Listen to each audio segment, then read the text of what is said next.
नमस्कार, आप देख रहे न्यूज 18। मैं हूं आपके साथ मेनका चौधरी। हरिद्वार के लक्सर के रायसी रेलवे स्टेशन के पास ट्रेन में आग लगने की सूचना से अफरा तफरी मच गई। बाणगंगा नदी के पुल पर रुकी ट्रेन में सवार यात्रियों में भगदड़ मच गई। जान जोखिम में डालकर यात्री ट्रेन से उतरे और पुल के किनारे से जान बचाते हुए भागे। जानकारी के मुताबिक लखनऊ से चलकर चंडीगढ़ जाने वाली सद्भावना एक्सप्रेस जैसे ही रायसी रेलवे स्टेशन के पास पहुंची, तभी किसी ने ट्रेन की चेन खींच दी। चेन पुलिंग होते ही ट्रेन बाणगंगा नदी के ऊपर जाम हो गई और ट्रेन के ब्रेक में से धुआं उठने लगा। धुएं को देखकर यात्रियों को लगा कि ट्रेन में आग लग गई है। आग की सूचना मिलते ही यात्रियों में अफरा तफरी और भगदड़ मच गई। तो किसी की लापरवाही देखिए, किसी की शैतानी, और यहां पर सैकड़ों लोगों की जिंदगी खतरे में आ गई। चेन पुलिंग के बाद नदी के ऊपर ही ट्रेन फंस गई। ट्रैक के ऊपर देखिए, पुल के ऊपर किस तरह से ट्रेन फंसी हुई है।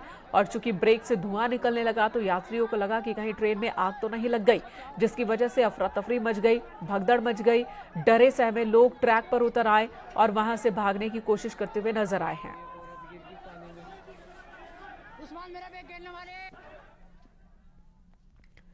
भारी विरोध के बावजूद आईडीपीएल में प्रशासन ने कार्रवाई करते हुए खाली हुए भवनों पर हथौड़ा चलाना शुरू कर दिया। गौरतलब है कि सुबह से ही आईडीपीएल कॉलोनी में रह रहे लोग विरोध कर रहे हैं। प्रशासन को वापस भेजा जा रहा है, भेजने की वो मांग कर रहे हैं, लेकिन प्रशासन ने सख्ती दिखाते हुए ऋषिकेश में बनने जा रहे विश्व स्तरीय कन्वेंशन सेंटर के लिए भूमि को खाली कराने की प्रक्रिया शुरू कर दी है। लगभग 200 परिवार रिटायरमेंट के बाद से कब्जा करके यहां पर रह रहे थे, लेकिन आईडीपीएल प्रशासन ने भूमि खाली कराने और हस्तांतरित करने की प्रक्रिया के बाद पूरा मामला अब प्रशासन के पास आ गया है।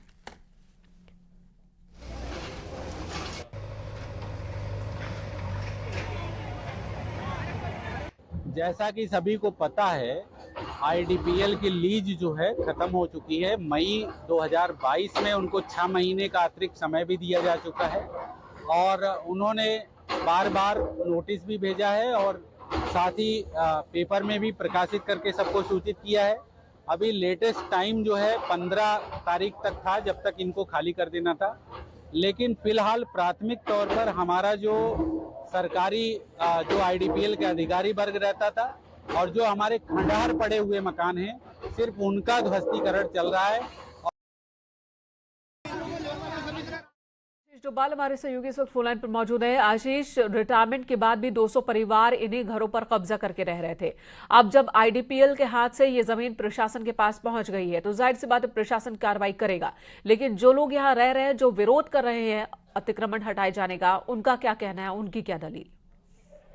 जी बिल्कुल, लगातार जो विरोध है वो सुबह से देखने को मिल रहा है और लोग अभी तक जमे हुए हैं, विरोध कर रहे हैं, लेकिन इनके पास ना कोई आधार है, ना कोई कुछ जमीन के कागजात हैं, क्योंकि जमीन वो आईडीपीएल प्लांट की थी, आईडीपीएल फैक्ट्री की थी और उस पर अब शासन को हैंड ओवर होने के बाद शासन प्रशासन ने इसको खाली कराने का प्रोसीजर शुरू किया है। तो लोगों का कहना है कि पहले हमारी व्यवस्था उचित की जाए, तब जाकर हम ये लोग भवन खाली करेंगे। हमें कई साल यहाँ पर रहते हुए हो गए हैं, ये लोगों का कहना है। लेकिन सरकार का भी कहना है जब इनके पास कोई आधार नहीं है तो ये कैसे सरकारी भूमि पे रहेंगे। और यहाँ पर एक विश्व स्तरीय वेलनेस सेंटर जो है वो बनना है और कन्वेंशन सेंटर में लगभग इंटरनेशनल मीटिंग जो होंगी वो ऋषिकेश में हुआ करेंगी, जिसकी तैयारी ठीक है। वो सारी बातें ठीक है आशीष की, भविष्य में इस जगह पर क्या निर्माण होना उसके लिए जमीन चाहिए, लेकिन जो लोग यहाँ रह रहे हैं, अगर ये गलत तरीके से रह रहे थे तो अब तक इन्हें यहाँ रहने ही क्यों दिया गया, ये भी तो सवाल है, चाहे मामला आईडीपीएल से जुड़ा हो या फिर प्रशासन से जुड़ा हो।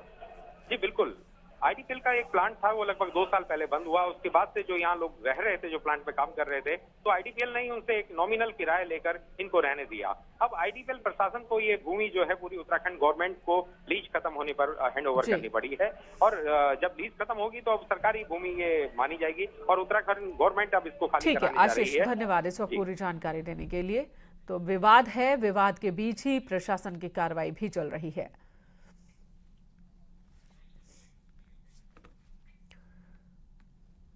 और यहां ऋषिकेश से बड़ी खबर, जहां पर आईडीपीएल कॉलोनी में कब्जेधारियों से आवास खाली कराने में स्थानीय प्रशासन को विरोध का सामना करना पड़ा। प्रशासन की टीम खाली और जर्जर पड़े भवन पर कार्रवाई शुरू करने पहुंची, जिसके विरोध में बड़ी संख्या में लोगों ने, कॉलोनी में जो लोग रह रहे थे गलत तरीके से, उन्होंने विरोध प्रदर्शन शुरू कर दिया। आशीष डोभाल ने इस पर पूरी जानकारी दी। अगली खबर का रुख कर लेते हैं। तो नैनीताल से ये तस्वीर, जहां पर मेट्रोपोल इलाके में आज दूसरे दिन भी बुलडोजर चला।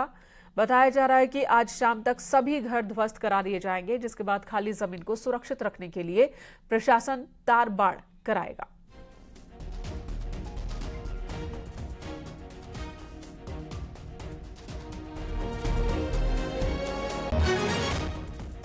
तो नैनीताल की ये तस्वीर हम आपको दिखा रहे हैं। यहाँ पर भी अवैध तरीके से लोग रह रहे थे, जिन्हें हटाया जा रहा था, लेकिन हटते वक्त उन लोगों ने भी विरोध किया था। लेकिन अब देखिए, इससे पहले नैनीताल हाईकोर्ट ने भी यही फैसला सुनाया था कि जिन जिन जगहों पर अवैध अतिक्रमण हुआ है, अवैध अतिक्रमण हटाए जाए, उन जमीनों को खाली करवाया जाए। और जिसके बाद से ही बीते 3-4 साल से प्रशासन इस मुहिम में जुटा हुआ है। बीते कुछ महीने में प्रशासन की कार्रवाई तेज हुई है। नैनीताल में भी उसी के तहत कार्रवाई चल रही है। हालांकि यहाँ पर जो लोग रह रहे थे, उनका यही कहना है कि वो सालों से रह रहे हैं और ऐसे में उन्हें यहाँ रहने दिया जाए।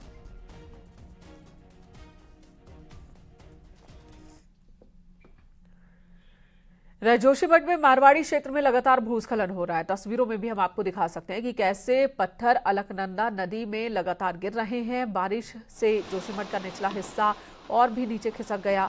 जोशीमठ नगर में भूस्खलन की स्थिति बढ़ती ही चली जा रही है। बावजूद इसके निचले तल पर अभी तक सुरक्षा दीवार का निर्माण शुरू भी नहीं हो पाया है।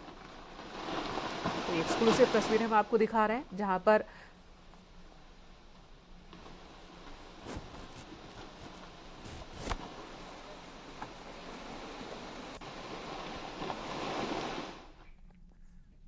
उत्तरकाशी में भारी बरसात के बाद यमुनोत्री हाईवे पिछले 42 घंटे से बंद है। दाबरकोट के पास पहाड़ी से लगातार मलबा आ रहा है, जिसकी वजह से मार्ग नहीं खोला जा सका।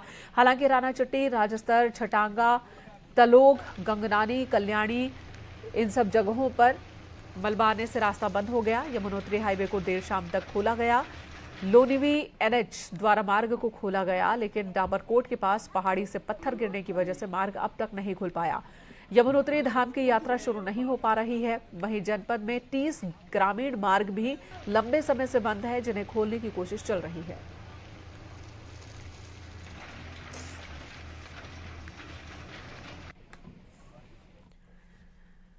इधर चमोली में देर रात हुई झमाझम बारिश के बाद कर्णप्रयाग ग्वालदम हाईवे हरमनी और माल्यापोड़ के पास बंद हो गया। हाईवे बंद होने की वजह से जाम लगने से यात्री और ग्रामीण फंस गए। सूचना के बाद बीआरओ जेसीबी मशीन के जरिए सड़क को खोलने के काम में जुट गया, लेकिन लगातार बारिश होने की वजह से जगह जगह खतरा बना हुआ है।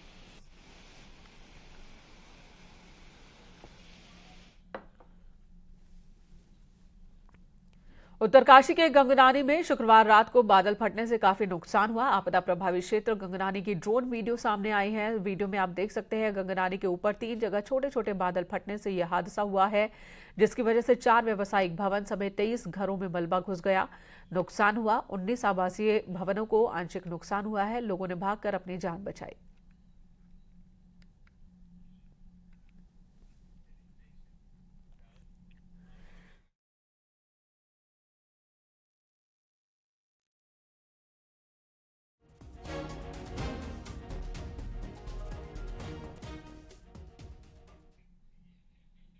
हरिद्वार से भी बड़ी खबर आ रही है, जहां पर मनसा देवी मंदिर के पास की पहाड़ियां खतरनाक हो गई हैं। बारिश से पहाड़ियों पर हो रहा लैंडस्लाइड।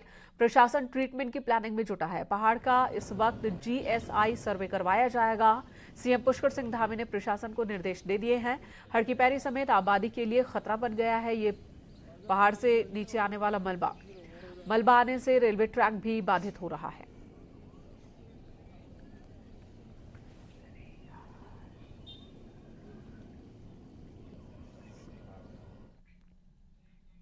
पिथौरागढ़ में काली नदी चेतावनी लेवल से पार चली गई है। धौलीगंगा जल विद्युत परियोजना के डैम से पानी छोड़े जाने और लगातार हो रही बारिश के कारण नदी पूरे उफान पर है। अगर हालात ऐसे ही रहे तो तय है कि नदी खतरनाक लेवल से ऊपर बहने लगेगी। नदी का लेवल बढ़ने के बाद प्रशासन ने नदी किनारे रहने वालों को अलर्ट किया। साथ ही प्रशासन का कहना है कि पूरी स्थिति पर नजर बनाए हुए है।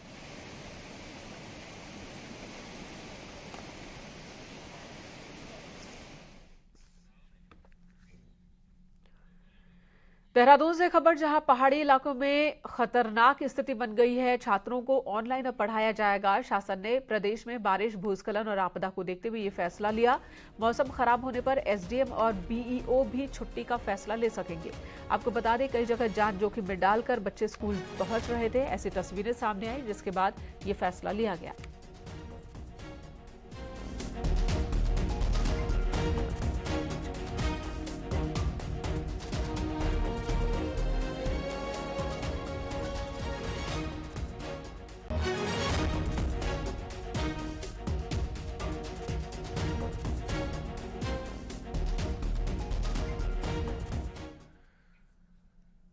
इधर सीएम पुष्कर सिंह धामी आज रुद्रपुर पहुंचे, जहां नगर निगम रुद्रपुर में नवनिर्मित सभागार का लोकार्पण किया। साथ ही रुद्रपुर में ही मुख्यमंत्री ने 50 मीट्रिक टन प्रतिदिन की क्षमता वाले सीबीजी प्लांट का लोकार्पण किया। अलग अलग मोटर मार्गों का लोकार्पण भी उन्होंने किया। इस दौरान सीएम ने कहा कि प्रदेश में लगातार विकास हो रहा है। पीएम द्वारा चलाए गए स्वच्छता अभियान में लोगों ने बढ़ चढ़कर हिस्सा लिया है।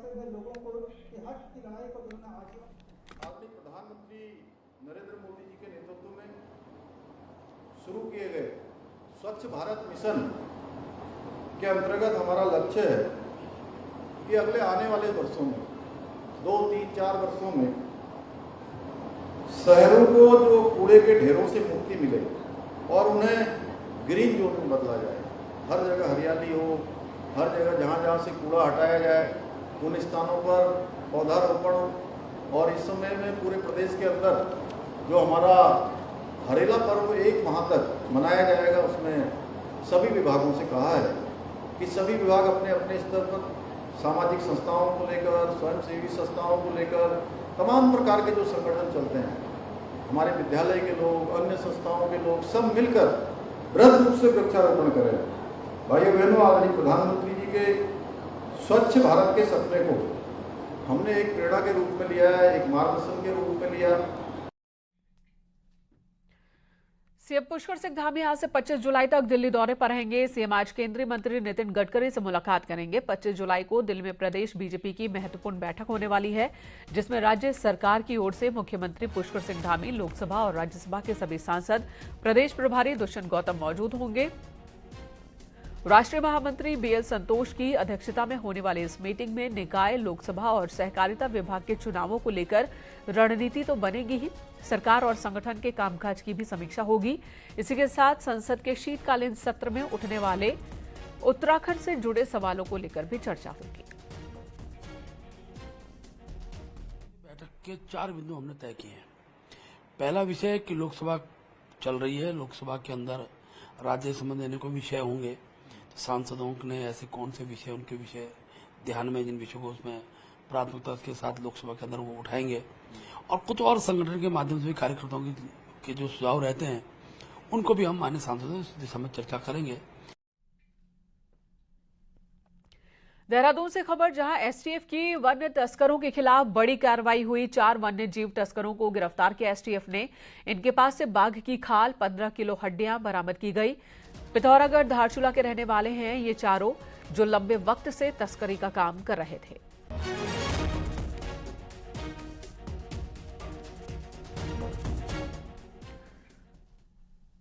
और अब देहरादून से बड़ी खबर, जहां डिलीवरी बॉय और एजेंट्स को थानों में हाजिरी लगानी होगी। हफ्ते में 3 दिन इन्हें हाजिरी लगानी होगी।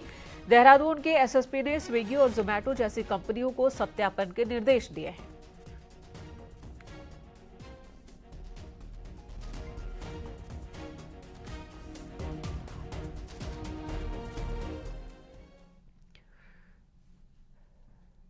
लैंसडॉन के रथुआ ढाब इलाके में बाघ की दहशत बढ़ते ही जा रही है। हाल ही में गांव के पास जंगल में गई एक बुजुर्ग महिला को आदमखोर ने अपना शिकार बना लिया। महिला का अधखाया शव गांव के पास झाड़ियों में मिला। वन विभाग ने आशंका जताई है कि आदमखोर बाघ ने महिला को अपना निवाला बनाया है। तो वहीं रथुआ ढाब से सटे कई गांव हैं, जहां पहले ही बाढ़ का आतंक से लोग परेशान हैं। गांव में 3 महीने से घूम रहे एक टाइगर को वन विभाग ने पकड़ा, लेकिन इलाके में अभी भी बाघ के हमले कम नहीं हुए हैं। परेशान ग्रामीण अब गांव में पिंजरा लगाने की मांग कर रहे हैं। लैंसडॉन विधायक दिलीप रावत का कहना है कि इलाके की बड़ी आबादी बाघ के आतंक के बीच है। ऐसे में वन विभाग को इलाके में गश्त के साथ ही पिंजरा लगाना चाहिए। देखिए, ये दुर्भाग्य है हमारे लिए। कॉर्बेट पार्क जो है बड़ा परेशानी का सबब बन चुका है।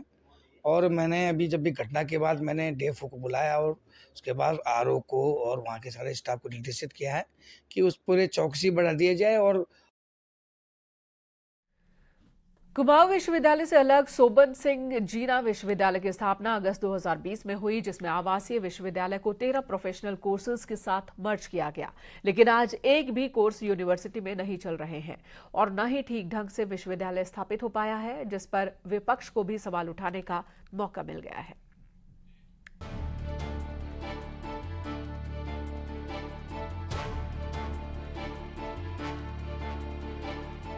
विश्वविद्यालय की कमान पहले कुलपति को हटाकर दूसरे को स्थायी तौर पर दे दी, लेकिन अभी तक तीनों परिसर अस्तित्व में नहीं आ पाए और न ही आवासीय विश्वविद्यालय कोर्स विश्वविद्यालय शुरू कर पाया। अब एफिलिएटेड कॉलेजों के भरोसे कुलपति अपनी पीठ थपथपा रहे हैं, जबकि न तो यूनिवर्सिटी में शिक्षक पूरे हैं और न ही दूसरे स्टाफ। ये आवासीय विश्वविद्यालय के हमारे सारे कोर्स अभी भी संचालित हो रहे हैं। ये आवासीय विश्वविद्यालय में ये 13 कोर्स चलते थे, ये 13 के 13 कोर्स इसमें चल रहे हैं। और लेकिन ये कोर्स जो हमसे संबद्ध जो प्राइवेट कॉलेजेज हैं ये उनमें संचालित हो रहे हैं। वहीं कांग्रेस विधायक को सवाल उठाने का मौका मिल गया, तो विधायक का कहना है कि जब अलग विश्वविद्यालय बनाया तो यूनिवर्सिटी ने निजी कॉलेजों को छात्र को लूटने के लिए कोर्स क्यों दिए? जब ऐसा ही होना था तो विश्वविद्यालय बनाने का क्या लाभ? जो अल्मोड़े का कैंपस था उसको विश्वविद्यालय का दर्जा देके विश्वविद्यालय के साथ संबद्ध कर दिया। और आज जब हम देख रहे हैं कि विश्वविद्यालय का दर्जा तो दे दिया गया है, लेकिन ना वहाँ पर पदों की स्वीकृति की गई है, नियुक्ति की गई है, ना वो जो हमारे कोर्स थे वो विधिवत रूप से वहाँ सही ढंग से संचालित हो पा रहे हैं। तो आज कहीं ना कहीं उच्च शिक्षा में प्रदेश सरकार की जो विश्वसनीयता है उस पर प्रश्न चिन्ह लग गया है। विश्वविद्यालय बनाने के बाद विवादों में ही रहा। पहले कुलपति की नियुक्ति को अवैध ठहराया, तो फिर कॉलेजों में शिक्षकों सहित स्टाफ में अपने लोगों को नौकरी देने का मामला उठा। तो वहीं पहाड़ के युवाओं को भी प्रोफेशनल कोर्सों के लिए लाखों रुपए खर्च करने पड़ेंगे। न्यूज़ 18 के लिए अल्मोड़ा से किशन जोशी की रिपोर्ट। उत्तराखंड को 38वें राष्ट्रीय खेलों का आवंटन साल 2014 में किया गया था, जो साल 2018 में होने थे, लेकिन कहीं किसी प्रकार के कारणों की वजह से, अलग अलग वजहों से 38वें राष्ट्रीय खेल डिले होते रहे। लेकिन अब इन खेलों को प्रदेश में 2024 में करवाया जाएगा, ये तय माना जा रहा है, जिसके लिए प्रदेश में राजधानी देहरादून के साथ ही अन्य 6 स्थान चिन्हित किए गए। 38वें राष्ट्रीय खेलों में 34 प्रकार के खेल होंगे, उत्तराखंड में खेले जाने हैं, जिसमें से 15 खेलों को राजधानी देहरादून में होना है। 8 खेल हल्द्वानी, 3 रुद्रपुर में खेले जाएंगे, साथ ही 3 हरिद्वार में, 1 ऋषिकेश और 4 गुलाबभोज में खेले जाएंगे, जिनके लिए ग्राउंड, खिलाड़ियों और उनके कोच के लिए रहने की व्यवस्था पर काम चल रहा है। देखिए, 38वें राष्ट्रीय गेम जो हैं वो उत्तराखंड को अवार्ड हो चुके हैं और इसमें काफ़ी चीज़ें जो हैं वो आगे बढ़ चुकी हैं। ओलंपिक एसोसिएशन ऑफ इंडिया और उत्तराखंड ओलंपिक एसोसिएशन जो है, इन लोगों के साथ वार्ता करके डेट्स वगैरह की जो फाइनलाइजेशन है वो प्रोसेस चल रहा है। और अभी 6 जुलाई को माननीय मुख्यमंत्री महोदय की अध्यक्षता में इस पे एक बहुत महत्वपूर्ण बैठक हुई थी, जिसमें ये क्लियर हो गया कि उत्तराखंड में 38वें राष्ट्रीय खेल होंगे और इसमें किसी भी तरह की कोई शंका नहीं है। और आदरणीय सीएम साहब के बहुत स्पष्ट निर्देश हैं कि इसमें युद्ध स्तर पर कार्रवाई की जाए, मिशन मोड पे खेल विभाग और अन्य विभाग जो हैं वो इसमें कार्रवाई करें। यहाँ रुकेगी एक छोटे से ब्रेक के लिए, तुरंत लौटते हैं।